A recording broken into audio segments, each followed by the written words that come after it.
औज़ुबिल्लाहिमिनश्शैतानिर्रजीम बिस्मिल्लाहिर्रहमानिर्रहीम। मेरा नाम डॉक्टर अशर है और उस दिन हमने लेक्चर 1 एंड किया था केमिस्ट्री का और हम जे बर्ज़ेलिस की कंट्रीब्यूशंस पढ़ रहे थे। तो आज मैं वहाँ से ही स्टार्ट करता हूँ। थोड़ा सा मैं आपको थोड़ा सा रिवाइज करता जाता हूँ कि जे बर्ज़ेलिस की दो कंट्रीब्यूशंस थी केमिस्ट्री में। एक कि उसने atomic mass of elements determine किया था, जैसे कि क्लोरीन का जो मास है जो जे बर्ज़ेलिस ने डिटरमिन किया था दैट वाज 35.41, जो कि बहुत ही करीब है टू द प्रेजेंट वैल्यू। और इसी तरह दूसरा काम क्या किया था जे बर्ज़ेलिस ने, उसने सिंबल दिया था, एलिमेंट्स को सिंबल दिया था। जैसे कि अगर हम कैल्शियम है तो उसको हम कैल्शियम नहीं लिखते, वो पीरियोडिक टेबल के अंदर Ca लिखा जाता है। तो ये जो प्रोसीजर था सिंबल्स देने का, ये भी जे बर्ज़ेलिस ने इंट्रोड्यूस किया था। ठीक है, तो ये हमने उस दिन यहाँ पे एंड किया था। अब हम आगे चलते हैं। तो आज हम पढ़ते हैं कि एविडेंस ऑफ एटम्स, कैसे हमें एटम्स के स्ट्रक्चर के बारे में पता चला कि कैसे इसके सेंटर में न्यूक्लियस होता है और इर्द गिर्द इलेक्ट्रॉन्स होता है। तो बच्चों में सबसे पहली चीज मैं आपको बताता चलूं कि इलेक्ट्रॉन्स एटम्स जौन से होते हैं दे आर एक्सट्रीमली स्मॉल, तो हम उनको डायरेक्टली अपने आईज से तो देख नहीं सकते, हम कंपाउंड माइक्रोस्कोप्स को से भी नहीं देख सकते उसको, हम सिंपल माइक्रोस्कोप से भी नहीं देख सकते। तो हम एटम्स को कैसे विजुअलाइज कर सकते हैं, उसके लिए हम यूज करते हैं electron microscope. So electron microscope is used to visualise atoms. ठीक है, सो हमें क्लियर और एक्यूरेट इमेज ऑब्जेक्ट का नहीं मिलता जो कि स्मॉलर देन द वेवलेंथ होता है। इसलिए क्योंकि एटम्स का साइज बहुत स्मॉल होता है, इसलिए हम इलेक्ट्रॉन माइक्रोस्कोप यूज करते हैं। ठीक है, कंपाउंड माइक्रोस्कोप के क्या क्या नुकसान हैं या क्या क्या उसके डीमेरिट्स हैं, उसके अंदर सबसे पहले आपको ये पता होना चाहिए कि जो माइक्रोस्कोप हमारे लैब में यूजुअली अवेलेबल होती है वो कहां तक ऑब्जेक्ट को देख सकती है जिसका साइज कम से कम 500 नैनोमीटर हो। जिस ऑब्जेक्ट का साइज 500 नैनोमीटर हो, कंपाउंड माइक्रोस्कोप सिर्फ उन्हीं ऑब्जेक्ट्स को देख सकती है। लेकिन क्योंकि एटम्स का जो साइज है वो इससे भी कम होता है, इसलिए जो माइक्रोस्कोप ऑर्डिनरी मार्केट्स में अवेलेबल होती हैं उनके थ्रू हम एटम्स को विजुअलाइज नहीं कर पाते। ठीक है, तो इसके लिए हम एटम्स को विजुअलाइज करने के लिए हम क्या बच्चों चीज यूज करते हैं, इलेक्ट्रॉन माइक्रोस्कोप। ठीक है, जो भी चीज 500 नैनोमीटर से स्मॉल हो जाएगी उसको विजुअलाइज करने के लिए हम इलेक्ट्रॉन माइक्रोस्कोप को यूज करते हैं। क्योंकि इलेक्ट्रॉन माइक्रोस्कोप लाइट को यूज नहीं करती बल्कि इलेक्ट्रॉन बीम को यूज करती है, और उस इलेक्ट्रॉन बीम का साइज इतना कम होता है कि हम छोटे से छोटे ऑब्जेक्ट्स को भी देख सकते हैं। सो आपको क्या चीज यहां पता होनी चाहिए कि only electron microscope is used to view the structure of an atoms. ठीक है, ओके, सो यहां तक ये चीज आपको पता होना चाहिए। नेक्स्ट बच्चों हम चलते हैं। अब ये चीज बहुत इंपॉर्टेंट है, सिर्फ एक फैक्ट्स के तौर पे आपको मैं बताना ये चाहता हूं कि एटम्स इतने छोटे होते हैं, एटम्स इतने छोटे होते हैं कि अगर जौन सा हम इफ अ गोल्फ बॉल, ये जो बॉल जिसे हम गोल्फ खेलते हैं, अगर हम इसको पूरी दुनिया के साइज पे कर लें तो तब भी जो एटम्स का साइज होगा वो सिर्फ एक मार्बल के बराबर होगा। तो आप सोचो खुद कि कितना छोटा ऑब्जेक्ट है एटम्स, कि अगर एक गोल्फ बॉल है इसको इतना बड़ा कर दिया जाए कि ये एक दुनिया के साइज पे आ जाए, तो तब भी जो एटम्स का साइज होगा वो सिर्फ और सिर्फ एक मार्बल के बराबर होगा। अच्छा बच्चों, ये चीज बोर्ड में इतनी नहीं पूछी जाती। अब जो चीज बोर्ड में बहुत इंपॉर्टेंट होती है जो पूछी जाती है वो ये है कि आपको पता होना चाहिए कि एक्सरे वर्क्स में हमें क्या पता चला। तो 20th सेंचुरी में बच्चों एक्सरे वर्क हुआ। एक्सरे वर्क जब हुआ तो हमें क्या पता चला, हमें डायमीटर ऑफ द एटम्स पता चला। हमें ये पता चला कि जो एटम्स हैं इनका जो डायमीटर है दैट इज 0.2 नैनोमीटर। इनका जो डायमीटर होता है एटम्स का इट इज 0.2 नैनोमीटर। और ये जो डायमीटर है विच इज 0.2 नैनोमीटर, ये हमें कैसे पता चला, बाय यूजिंग एक्सरे वर्क्स। तो 20th सेंचुरी में सबसे पहले एटम्स का डायमीटर डिटरमिन किया गया था कैसे डिटरमिन किया गया था? By using X ray work. ठीक है। दूसरी चीज हमें ये पता चला कि जो एटम्स का मास है that is 10 raised to power minus 27 to 10 raised to power minus 25 kg। ठीक है। और इसको एक्सप्रेस करने के लिए, एटम्स के मास को एक्सप्रेस करने के लिए हम एक यूनिट यूज करते हैं which is called as atomic mass unit. तो क्या चीज आपने बच्चों याद रखनी है? पहली बात कि एटम्स का डायामीटर क्या है? Diameter of atoms is 0.2 nanometre, एक चीज। और दूसरी चीज क्या आपको पता होनी चाहिए कि जो मास ऑफ एटम्स है, मास ऑफ एटम्स है, उसकी रेंज क्या है? 10 raised to power minus 27 to 10 raised to power minus 25 kg। मतलब इसका इतना स्मॉल साइज होता है और इसको एक्सप्रेस करने के लिए हम क्या यूज करते हैं? Atomic mass unit. अब बोर्ड में एक एमसीक्यूज आप पूछा जाता है कि 1 एटॉमिक मास किसके इक्वल होता है? बच्चों 1 atomic mass equals 1.661 into 10 raised to power minus 27। ये एक एटॉमिक मास यूनिट का इसके इक्वल होता है। तो ये आपको पता होना चाहिए क्योंकि ये बोर्ड में पूछा जाता है। ये एमसीक्यूज भी पूछे जाते हैं और ये जो डायमीटर ऑफ एटम्स हैं या जो रिजल्ट्स ऑफ एक्सरे वर्क है, ये आपसे शॉर्ट क्वेश्चन भी पूछा जाता है। तो अभी तक बच्चों मैं आपको थोड़ा सा रिवाइज कर दूं। आज हमने क्या देखा? सबसे पहले हमें ये पता चला कि हमने एटम के स्ट्रक्चर को जानने के लिए इलेक्ट्रॉन माइक्रोस्कोप को यूज करना है, पहली बात। और इलेक्ट्रॉन माइक्रोस्कोप को यूज किया और उसके बाद 20th सेंचुरी में एक्सरे वर्क हुआ जिसके थ्रू हमें मैसेज ऑफ एटम्स और डायमीटर ऑफ एटम्स पता चला। क्या था डायमीटर ऑफ एटम्स? 0.2 नैनोमीटर। क्या था message of atoms? 10 raised to power minus 27 to 10 raised to power minus 25 kg। और एक और चीज क्या आपने भूलनी नहीं है एमसीक्यूज के लिए कि 1 atomic mass unit equals 1.661 into 10 raised to power minus 27। ठीक है। चलो अब हम आगे चलते हैं। तो इन सारी चीजों से हमें यह पता चलता है कि एटम्स आर एक्सट्रीमली स्मॉल। अच्छा, अब नेक्स्ट हम पढ़ते हैं एक टॉपिक मॉलिक्यूल कि मॉलिक्यूल क्या होता है। बच्चों सबसे पहले चीज आपको इसकी डेफिनेशन आनी चाहिए। बोर्ड में अमूमन पूछा जाता है व्हाट इज अ मॉलिक्यूल। तो सबसे पहले जब भी बच्चों आपसे डेफिनेशन को पूछी जाए तो आपने सबसे पहले उसकी डेफिनेशन लिखनी होती है और उसके साथ बेहतर ही होता है आप एक एग्जांपल तो मॉलिक्यूल की हम डेफिनेशन को स्टडी करते हैं। The smallest particle of a pure substance, सबसे छोटा पार्टिकल है ये सब्सटेंस का, which can exist independently, जो कि इंडिपेंडेंटली एग्जिस्ट कर सकता है और इसको हम कहते हैं मॉलिक्यूल। तो क्या है molecule? The smallest particle of a pure substance. वो एलिमेंट भी हो सकता है, वो कंपाउंड भी हो सकता है। उसका smallest particle which can exist independently is called as a molecule. For example, H2O. Now this is a molecule. इसी तरह आप देखते हो O2। अब O2 भी एक मॉलिक्यूल है। ठीक है। दो एटम्स ऑक्सीजन के कंबाइन हुए हैं and they can exist independently. अब देखो अपने एटमॉस्फेयर के अंदर आपको O2 मिल जाती है। So O2 has the capability to exist independently, so it is an molecule. इसी तरह अगर मैं H2 की बात करूं जहां पे दो हाइड्रोजन और एक ऑक्सीजन मिलके वाटर बना है, and this molecule can exist independently, right? So the smallest particle of a pure substance, that could be an element or that could be a compound which can exist independently, जो कि independently exist कर सकता है, that is called as a molecule। ठीक है। Okay, अब हम classify करते हैं मॉलिक्यूल्स को। किन बेसिस के ऊपर हम मॉलिक्यूल्स को तकसीम करते हैं? सबसे पहले on the basis of nature. दो तरह के बच्चों मॉलिक्यूल्स होते हैं और इनको हमने क्लासिफाई करना है। पहले होमोटॉमिक मॉलिक्यूल्स और दूसरे होते हैं हेटेरोटॉमिक मॉलिक्यूल्स। तो दो तरह के मॉलिक्यूल्स होते हैं बच्चों।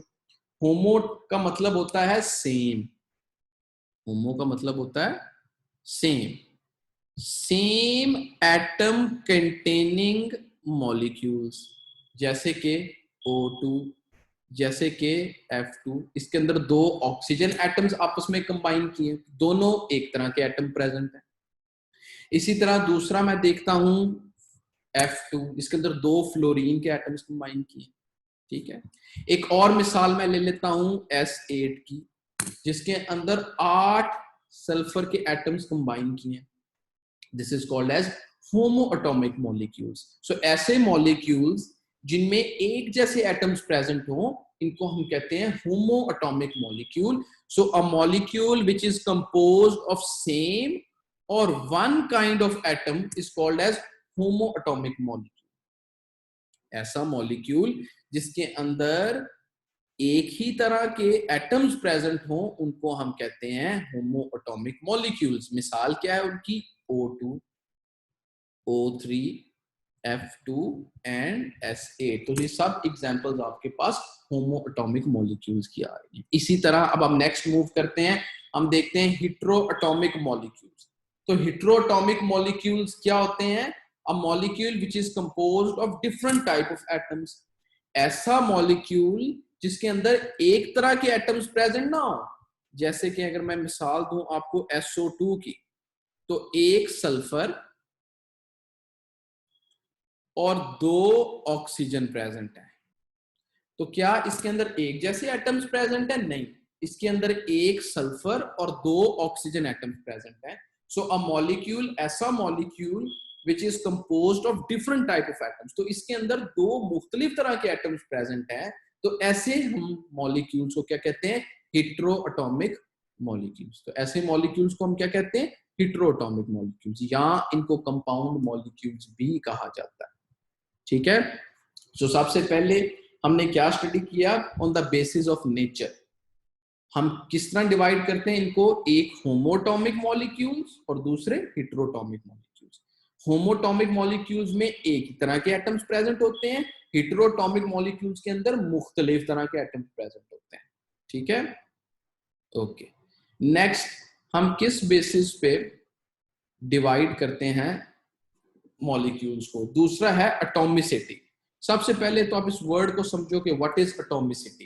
एटॉमिसिटी का मतलब होता है कि number of atoms present in a molecule, कि कितने एटम्स प्रेजेंट है मॉलिक्यूल के अंदर। फॉर एग्जांपल, मिसाल मैं आपको देता हूं वाटर की, इसकी एटॉमिसिटी क्या है? कितने एटम्स प्रेजेंट हैं? दो हाइड्रोजन है और एक ऑक्सीजन है, तो टोटल एटम्स कितने प्रेजेंट हुए? 3। तो इसका एटॉमिसिटी क्या है? 3। इसी तरह अगर मैं मिसाल लूं C6H12O6, ये क्या है? ग्लूकोज है। ये क्या है? ग्लूकोज है। इसके अंदर कितने कार्बन प्रेजेंट है? 6। इसके अंदर कितने हाइड्रोजन प्रेजेंट हैं? 12। इसके अंदर कितने ऑक्सीजन प्रेजेंट है? 6। तो टोटल इसके अंदर कितने एटम्स हो गए? 6 + 12 + 6, ये मेरे पास हो गए 24 एटम्स। तो इसकी एटॉमिसिटी क्या हुई? 24। सो कितने नंबर ऑफ एटम्स प्रेजेंट होते हैं एक मॉलिक्यूल के अंदर, that is called as atomicity. उसको हम क्या कहते हैं? एटॉमिसिटी, ठीक है। अब इसी बेसिस पे, इसी बुनियाद पे हम मॉलिक्यूल्स को सेपरेट कर देते हैं। कुछ ऐसे मॉलिक्यूल्स होते हैं जो मोनोटॉमिक होते हैं, जिनके अंदर सिर्फ एक ही तरह के एटम्स प्रेजेंट होते हैं। For example the monoatomic molecules और दूसरा पॉलीएटॉमिक मॉलिक्यूल्स। तो मोनोएटॉमिक मॉलिक्यूल्स ऐसे मॉलिक्यूल्स जिनके अंदर सिर्फ एक ही एटम प्रेजेंट है। The molecule which consist of only one atom, ऐसा मॉलिक्यूल जिसके अंदर सिर्फ एक ही एटम प्रेजेंट है, उसको हम कहते हैं monoatomic molecule. For example helium, for example neon, for example argon, for example krypton, for example xenon, for example radon. ये सब एग्जाम्पल क्या है? मोनोएटॉमिक मॉलिक्यूल्स की। इनके अंदर सिर्फ एक ही एटम प्रेजेंट है। नेक्स्ट हम बात करते हैं पॉलीएटॉमिक मॉलिक्यूल्स की। पॉलीएटॉमिक मॉलिक्यूल्स क्या होते हैं? पॉली का मतलब होता है बच्चों मैनी। पॉली का मतलब होता है मैनी।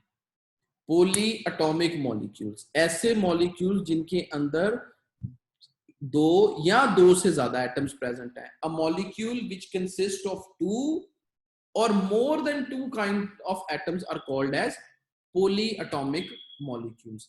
इसकी एग्जांपल मैं आपको देता हूं। फॉर एग्जांपल कार्बन डाइऑक्साइड, इसके अंदर बच्चों देखो एक कार्बन है और दो ऑक्सीजन एटम्स प्रेजेंट हैं। अब ये एग्जांपल किसकी है? This is an example of poly atomic molecule. ऐसा मॉलिक्यूल जिसके अंदर दो से ज्यादा एटम्स प्रेजेंट है। तो ये एग्जांपल हमारे पास किसकी आ जाती है? पॉली एटॉमिक मॉलिक्यूल्स की। ठीक है, तो अब on the basis of the number of atoms, atomicity की बेसिस के ऊपर हमने मॉलिक्यूल्स को डिवाइड किया। किस तरह? एक हमने कहा मोनोटॉमिक मॉलिक्यूल्स, दूसरा हमने कहा poly atomic molecules. Monatomic molecules वो मॉलिक्यूल्स जिनके अंदर सिर्फ एक ही एटम प्रेजेंट है। पॉली एटॉमिक मॉलिक्यूल्स ऐसे मॉलिक्यूल्स जिनके अंदर दो या दो से ज्यादा एटम्स प्रेजेंट हैं, that is called as poly atomic molecules.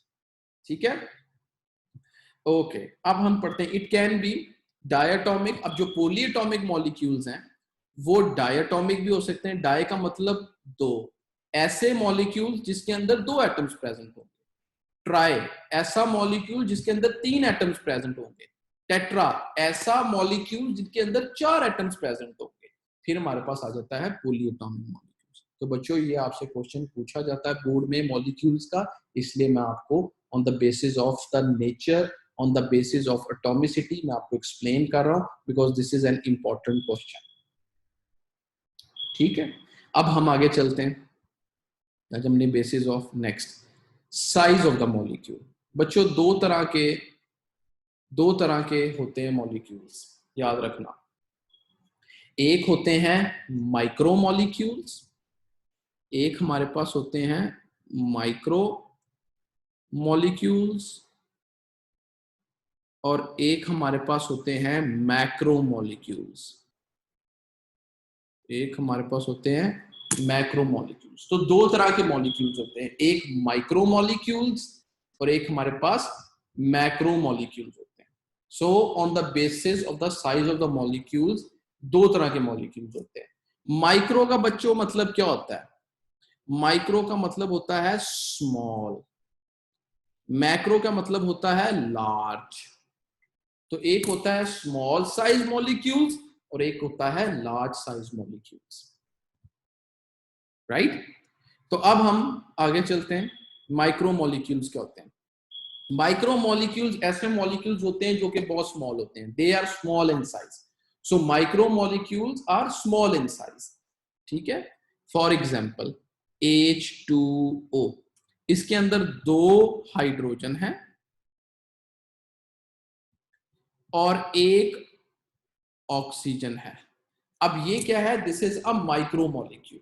Total कितने नंबर ऑफ एटम्स हैं? 3। तो ये है micro molecules. They are small in size, they are simple molecules and they can exist as monomers. ठीक है, नेक्स्ट हम मिसाल देते, नेक्स्ट हम देखते हैं, that is macro molecules. Macro word से पता चल जाता है, large size molecule, that is called as macro molecules. ठीक है, they are large in size having large number of atoms. So macromolecules क्या हैं? They are large in size और उनके number of atoms भी बहुत ज्यादा हैं। जैसे कि हम मिसाल लेते हैं हीमोग्लोबिन की। अब हीमोग्लोबिन एक ऐसा मैक्रो मॉलिक्यूल है जिसके अंदर तकरीबन 10,000 एटम्स प्रेजेंट हैं, जिनके अंदर तकरीबन 10,000 एटम्स जो हैं वो प्रेजेंट है। तो ये हमारे पास एग्जांपल है एक मैक्रो मॉलिक्यूल की। ये हमारे पास किसकी एग्जांपल है? एक मैक्रो मॉलिक्यूल की एग्जांपल। ठीक है, तो हीमोग्लोबिन के बारे में थोड़ा सा मैं आपको बताता चलूं कि haemoglobin is a blood protein. ये ऑक्सीजन कैरी करता है। कहां से? From lungs to different part of the body. So each molecule of haemoglobin, एक जो मॉलिक्यूल है हीमोग्लोबिन के, उसके अंदर तकरीबन 10,000 एटम्स प्रेजेंट हैं। उसके अंदर तकरीबन 10,000 एटम्स जो हैं वो प्रेजेंट होते हैं। ठीक है, तो अब बहरहाल हम दोबारा जरा इसको मैं रिवाइज कर दूं कि on the size of molecule, molecules के साइज के ऊपर भी हम डिवाइड करते हैं किसको? मॉलिक्यूल्स इटसेल्फ को। कुछ स्मॉल साइज मॉलिक्यूल्स होते हैं जिनको हम कहते हैं माइक्रो मॉलिक्यूल्स, जैसे कि कार्बन डाइऑक्साइड, जैसे कि वाटर, जैसे कि ग्लूकोज। ग्लूकोज के अंदर आप देखो उसका जो फॉर्मूला है ग्लूकोज का, विच इज C6H12O6, इसके अंदर टोटल नंबर ऑफ एटम्स कितने हैं? 24। तो ये भी माइक्रो मॉलिक्यूल ही आता है। जिस मॉलिक्यूल के अंदर 10,000 के पास चले जाएं एटम्स, तो उस तरह के मॉलिक्यूल को हम कह देते हैं that is a macro molecule. So इसके कोई एक तो हमें ये पता होना चाहिए कि जो मैक्रो मॉलिक्यूल्स होते हैं they consist of large number of atoms present. उसमें क्या क्या हमारे पास मिसाल आती है? हीमोग्लोबिन, सेलुलोज, स्टार्च, ग्रेफाइट, ये सब एग्जांपल्स हमारे पास मैक्रो मॉलिक्यूल्स की हैं। और जो आप तुम्हारी बुक्स के अंदर, जो बोर्ड की बुक के अंदर बच्चे जिक्र किया गया है वो है हीमोग्लोबिन। हीमोग्लोबिन हमें पता है एक ऐसा प्रोटीन है ब्लड के अंदर which carries oxygen. So each molecule of hemoglobin is made up of nearly 10,000 atoms. तो एक जो हीमोग्लोबिन होता है उसके अंदर तकरीबन 10,000 एटम्स होते हैं और वो 68,000 टाइम्स हेवियर होता है किससे? हाइड्रोजन से। ठीक है। अच्छा, अब हीमोग्लोबिन के अंदर कौन कौन से एटम्स प्रेजेंट होते हैं? कार्बन प्रेजेंट होता है, हाइड्रोजन प्रेजेंट होता है, नाइट्रोजन प्रेजेंट होता है, ऑक्सीजन प्रेजेंट होता है और आयरन प्रेजेंट होता है। तो हीमोग्लोबिन जो है which is a macro molecule, इसके अंदर मुख्तलिफ तरह के एटम्स प्रेजेंट होते हैं। ठीक है बच्चों, तो आज हमने क्या पढ़ा? सबसे पहले हमने एविडेंस ऑफ एटम्स पढ़ा, उससे पहले हमने जे बर्जेलेस की कंट्रीब्यूशन को स्टडी किया, उसके बाद हमने मॉलिक्यूल्स की डेफिनेशन को देखा, उसके बाद हमने मॉलिक्यूल्स को डिफरेंट कैटेगरीज में डिवाइड किया। किस तरह? On the basis of nature, on the basis of atomicity, on the basis of size. ये तीन हमने फाउंडेशंस को यूज करते हुए मॉलिक्यूल्स को डिवाइड किया। ठीक है। सो आज के लेक्चर में बच्चों आपको यही आपने स्टडी करना है घर बैठ के। उसके बाद कल जब मैं आपको नेक्स्ट जो लेक्चर होगा उसके अंदर हम स्टार्ट करेंगे difference between atoms and molecules, ताकि आपको ये रिवाइज भी हो जाए और फिर हम इंशाल्लाह इसको आगे मूव ऑन करेंगे। ये बच्चों इंपॉर्टेंट है बोर्ड के हवाले से, इसलिए you have to learn this. तो आज के लिए यही था। बहुत शुक्रिया। अल्लाह हाफिज।